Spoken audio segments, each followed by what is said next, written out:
सुना येती घरा या मालिकेच्या आजच्या भागामध्ये इथे राघव आणि श्री या दोघांमध्ये भांडण सुरू असतं. श्री म्हणत असतो, आई राघवला सांग, तो मला त्रास देत आहे. आणि राघव म्हणतो, मी काय केलं? मी काहीही केलेलं नाही आहे. हा उगाच तुझ्याजवळ खोटं बोलायला आलाय. तेव्हा इथे मंदा मावशी म्हणते, ठीक आहे, तुम्ही दोघेजणं काही ऐकणार नाही ना? मी साहेबाला हाक मारते. साहेबाला हाक मारली ना की बरोबर कोण चूक कोण बरोबर ते आपल्याला कळेल. तेव्हा इथे राघव म्हणतो, ए मंदा मावशी, असं काही करू नको. हे बघ राघव, माझी चूक झाली, मी तुला सॉरी म्हणतो. ठीक आहे, आता सॉरी म्हणतोय ना? आणि हे बघ मंदा मावशी, तुला तुझ्या साहेबाला वगैरे इथे बोलवायची गरज नाही आहे. मी आता श्रीला सॉरी म्हणालोय, पुन्हा अशी चूक होणार नाही. तेव्हा श्री म्हणतो, ठीक आहे राघव, मी पण तुला लगेच माफ केला. आता मी जातो माझ्या रूममध्ये. पिहू चल, आपण निघूया. तेव्हा राघव म्हणतो, चला चला वहिनी, जाऊया आता, आपण सगळेजण जाऊया. आणि मग ते सगळेच्या सगळे आपापल्या रूममध्ये निघून जातात. तेव्हा इथे मंदा मावशी म्हणते, बघितलंस ना, साहेबाचं नाव सांगितलं तसेच सगळेजण कसे पळाले बघ. तेव्हा उमा म्हणते, मंदा मावशी, तुला खरं सांगू का, माझं घर, माझी मुलं नेहमी हसती खेळती राहावी असंच वाटतं गं मला. आणि तुला खरं सांगू का, यांचा राग जेव्हा जायचं तेव्हा जाऊ दे. आपल्या श्री आणि पिहूचा संसार सुखाचा होऊ दे. मंदा मावशी म्हणते, तथास्तु तथास्तु, तसंच होईल, असं मंदा मावशी उमाला म्हणते. तर इथे छाया, ती आपल्या मुलीच्या रूममध्ये आलेली असते. तेव्हा तिला भूतासारखी सावली दिसते. तेव्हा तिने अन्वितासाठी एक आता मंदिरातून दोरा आणलेला असतो. ती म्हणते, अन्वे चल हात पुढे कर. आणि ती तिच्या हातामध्ये दोरा बांधत असते. तेव्हा ती म्हणते, मम्मी हे कशासाठी? छाया म्हणते, बाई तुला आठवतंय का, मी तुझ्या खोलीत आले होते आणि मला तिथे भूतासारखी सावली दिसली होती. मग तेव्हा मी विचार केला की माझ्या मुलीला असं भूत प्रेत कुणीही दिसायला नको, म्हणून मंदिरामधून तुझ्यासाठी हा दोरा घेऊन आले. हा हातामध्येच ठेवायचा, अजिबात काढायचा नाही. तेव्हा अन्विता म्हणते, मम्मी तुला एक सिक्रेट सांगू का? ते म्हणते, कसलं सिक्रेट? तू माझ्या खोलीमध्ये ज्यांना बघितलंस ना, ते कुणी भूत वगैरे नव्हतं. अगं तो राघव होता आणि त्याची वहिनी होती. त्यांना तू माझ्या खोलीमध्ये बघितलंस. ती म्हणते, काय? तेवढ्यातच आलेली असते पद्मा. ती म्हणते, काय म्हणालीस? तेव्हा छाया म्हणते, काही नाही वंस, तिला खूप झोप आली आहे ना, ते सांगत होती. तेव्हा छाया म्हणते, जा अन्विता, तू झोपायला जा. तेव्हा लगेच पद्मा छायाला हात करते आणि म्हणते, तू गप्प बस, काही बोलू नकोस. आणि अन्विताचा हात पकडून म्हणते, अन्वे खरं खरं सांग, तेव्हा काय झालं होतं? नाहीतर तुझ्याकडून सत्य कसं वधून घ्यायचं हे मला बरोबर माहिती आहे. बोल बरं बोल. तेव्हा इथे अन्विता घाबरते, पण खरं खरं सांगताना म्हणते की त्या वेळेला माझ्या रूममध्ये आहे ना, राघव आणि राघवची वहिनी आली होती आणि लपून बसली होती, हे सांगत होते. तेव्हा भास्कर म्हणतो, काय त्या राघवची एवढी हिंमत की आपल्या घरामध्ये आला तो, आता मी त्याला सोडत नसतो. तेव्हा पद्मा म्हणते, भास्कर थांब. अरे काय करतोयस तू? आता काही करून उपयोग नाही आहे, वेळ आपल्या हातातून निघून गेले. आणि खरं सांगायचं तर आपलंच नाणं खोटं आहे ना. आपल्याच घरातली लोकं त्यांना जीव लावतात, मग त्यांची हिंमत वाढणारच नाही का? तर इथे आता वृंदा रागारागाने फ्रेश व्हायला जात असते. ते आपल्या बांगड्या काढून ठेवते, आपलं गळ्यातलं काढून ठेवते. तेव्हा तिची बहीण काय म्हणते, वेदा काय गं ताई, एवढा उशीर का केलास तू यायला? किती दिवसांनी आलीस तू? ती म्हणते, काय करू येऊन सांग ना. इथे येऊन काय करायचं होतं मी? मला मान सन्मान दिला का? फोन केलास का मला? तुलासुद्धा फोन करता आला नाही का आपल्या बहिणीला? ती म्हणते, अगं ताई कधी करणार होते, वेळच नाही भेटला बघ, पूर्णपणे विसरून गेले. तेवढ्यातच तिथे उमा येतानी म्हणते, अहो वृंदाबाई, अहो सोडा आता राग, किती चिडचिड कराल? ती म्हणते, नाही मम्मी, मी चिडचिड करणार आहे. तुम्ही लोक तर माझं लग्न लावून दिलं तर मला पूर्णपणे विसरूनच गेलात. तुमच्या लक्षातसुद्धा आहे की नाही की तुम्हाला एक मुलगीसुद्धा आहे ते? तेव्हा ती म्हणते, बरं बाबा ठीक आहे, त्याचं लग्न घाईघाईत झालं. कधी तुला फोन करणार होतो सांग बरं तू? बरं ते जाऊ दे, तू सांग ना, तुझ्या सासरी कसं चाललंय समदं? तुझे सासू सासरे कसे आहेत? जावई बापू कसे आहेत? तेव्हा ती म्हणते, त्यांना काय धाड भरले? खाऊन पिऊन चांगले सुखात आहेत. कळलं तुला? आणि श्रीमंत घरातली मी मुलगी आहे म्हणून सूर म्हणून तिथे मान सन्मान आहे थोडा मला. पण तुमच्या लोकांच्या ह्या वागण्यामुळे आहे ना, माझा मान सन्मान तिकडे जाणार आहे आई. तेव्हा इथे उमा म्हणते, असा कसा जाईल? ती म्हणते, नाहीतर काय, भावाचं लग्न झालं आणि साधं मला कळवलं पण नाही. यांचा मान सन्मानसुद्धा केला नाहीत तुम्ही. ते पण येणार होते, पण मीच त्यांना नको म्हणाले. तेव्हा उमा म्हणते, अगं का? जावई बापू येणार होते तर त्यांना घेऊन यायचंस ना तू. आणलं का नाहीस त्यांना? ती म्हणते, मी मुद्दामूनच नाही आणलं. अरे, तुम्ही साधा मला फोन केला नाहीत आणि मी इथे तुझ्या जावयाला घेऊन येणार होते. जाऊ दे, अपमान झाला असता तर मलाच ऐकून घ्यावं लागलं असतं ना. त्यापेक्षा नाही आले तेच बरं आहे. जाते मी फ्रेश व्हायला. तेव्हा इथे वेदा म्हणते, आई, अगं ही ताई पण ना. लगेच मागे फिरते वृंदानी म्हणते, काय म्हणालीस? ताई पण ना काय? काय म्हणायचं आहे तुला? तेव्हा वेदा म्हणते, अगं मी म्हणत होते, ताई पण ना किती थकल्यासारखी दिसते. प्रवास करून आली आहे ना, बघ ना किती थकवा आहे तुझ्या चेहऱ्यावरती. ती म्हणते, हो का? बरं चल मग हेड मसाज करून दे मला. ती म्हणते, देते हां, हेड मसाज करून देते. आधी मी जाते आणि जरा फ्रेश होते. असं म्हणून ती आता निघून जाते. तेवढ्यातच इथे आता वृंदा काही नीट बोलत नाही आहे. त्यामुळे उमा आणि शिवनाथ दोघे थोडेसे नाराज असतात. तेव्हा इथे उमा येते आणि ते सुद्धा आपले दागिने काढून ठेवत असते. तेव्हा शिवनाथ म्हणतो, काय मग काय चाललंय?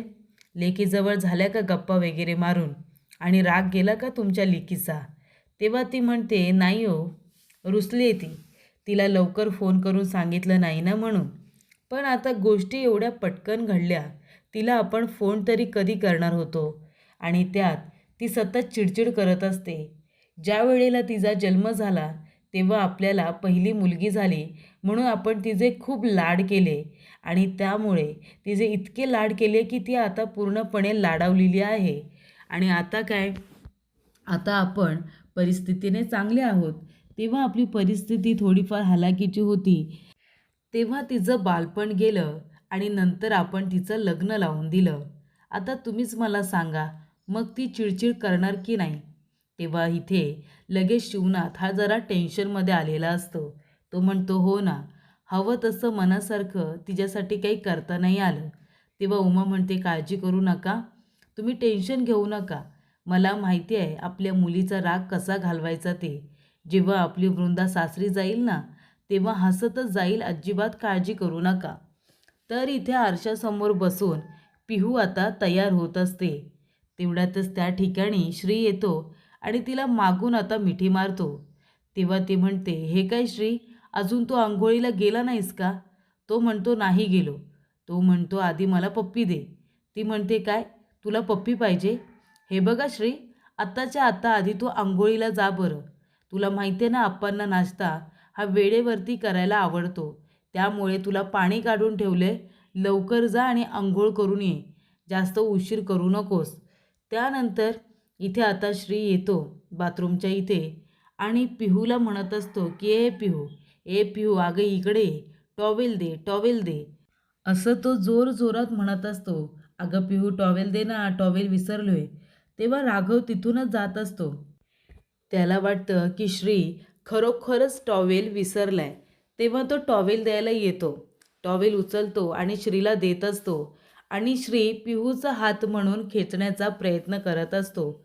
तेव्हा तिचा हात आणि इथे पुरुषाचा हातामध्ये फरक तर असतो ना. श्री म्हणतो, अय्यो, एवढी ताकद? काय गं पिहू, सकाळी काय खाल्लंस काय तू? तेव्हा राघव आता त्याला जोरात खेचतो आणि बाहेर आणतो आणि म्हणतो, काय रे, काय चाललंय तुझं? तो म्हणतो, तू तू इथे काय करतोयस रे? आणि राघव, तू नेहमी माझ्यासमोर चुकीच्या वेळेला आणि चुकीच्या पद्धतीने काय येतोस रे?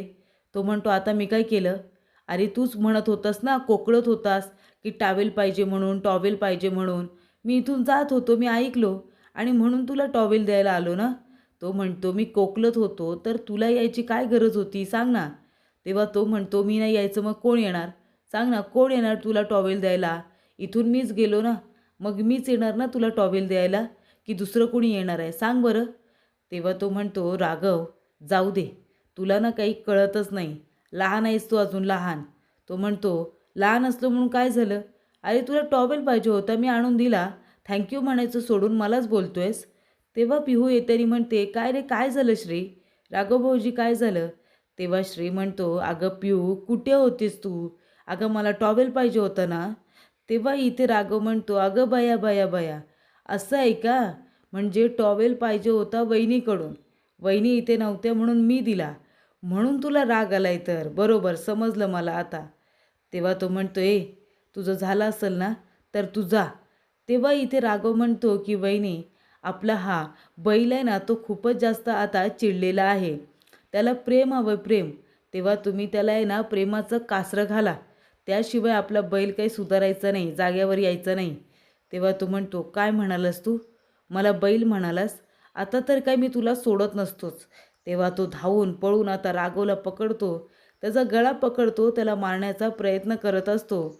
आणि तेवढ्यातच राघव आता जोरजोरात ओरडतो. तेवढ्यातच त्याची आई धावत येते. ती म्हणते, काय रे काय झालंय तुमचं? मारामारी करताय तुम्ही दोघेजणं? तेव्हा राघव म्हणतो, आई अगं हा मारत होता मला. तेव्हा श्री म्हणतो, नाही ग आई, मी कुठे मारत होतो. बऱ्याच दिवसांनी आम्ही दोघेजणं भेटलो ना, एकमेकांचे लाड करत होतो. मारत नव्हतो काही एकमेकांना. तेव्हा इथे लगेचच उमा म्हणते, राघव तू इथे त्यांच्या रूममध्ये काय करतोयस? चल बरं इथून चल. तेव्हा राघव म्हणतो, आई अगं तू विचार तुझ्या लाडक्या लेकालाच त्याने काय केलं ते. तेव्हा उमा म्हणते, श्री काय झालं? तेव्हा श्री म्हणतो, काही नाही आई, मी आंघोळ करायला जातो. राघव गेलेला असतो. त्याच्या पाठोपाठ श्रीसुद्धा जातो. आणि त्यानंतर इथे उमा जेव्हा विचारते ना की पिहू काय झालं, तेव्हा पिहू सांगते खरं खरं की यांना टॉवेल माझ्याकडून हवा होता आणि तो राघव भाऊजींनी दिला म्हणून यांना राग आला. तेव्हा ती म्हणते, बरं बरं ठीक आहे जाऊ दे. कारण तिला कळलेलं असतं की नक्की या दोघांचं काय चाललं होतं. आणि मग काय, इथे आता उमाने चहा केलेली असते. तेव्हा तिची मुलगी येते आणि म्हणते, अगं बाई बाई, अजून तूच चहा करणार का? अगं सून आली आहे ना घरात, तिला चहा करायला सांगायचं ना. तेवढ्यातच तिथे आता लगेच जोर जोरात ती ओरडायला लागते आणि म्हणते, झोपून तरी लवकर उठते का? काय रे श्री, कुठे आहे तुझी बायको कुठे आहे? तेव्हा श्री बाहेर येतो आणि म्हणतो, काय गं तायडे, बरी आहेस ना? का आवाज देत होतीस?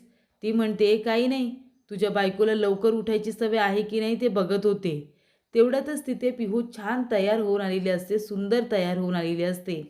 तेव्हा उमा तिला खुणावते म्हणते, हिचं बोलणं मनावरती घेऊ नकोसा, तिला सवयच आहे अशी बडबड करायची. ती म्हणते, ताई तुम्हाला काही देऊ का? लगेच म्हणते, ताई म्हणायचं नाही, वंस म्हणायचं मला, वंस, कळलं का? ती म्हणते, वंस चहा देऊ तुम्हाला? लगेच वृंदा म्हणते, नाही नको, जर तुला चहा द्यायला सांगितली तर तुझा नवरा म्हणेल की माझ्या बायकोला काम लावते की काय. आणि ती स्वतः चहा घेऊन निघून जाते. तेव्हा इथे लगेचच ती विचारते, म्हणजे पिहू विचारते की या माझ्याजवळ अशा का बोलतात, अशा का वागतात, त्यांना माझा राग येतो का? राघव म्हणतो, वहिनी अगं तिचा नुका विचार करू, ते कशी आहे माहिती आहे का तुला? आता बोलेल आणि नंतर तीच तुझ्याशी नीटसुद्धा येऊन बोलेल.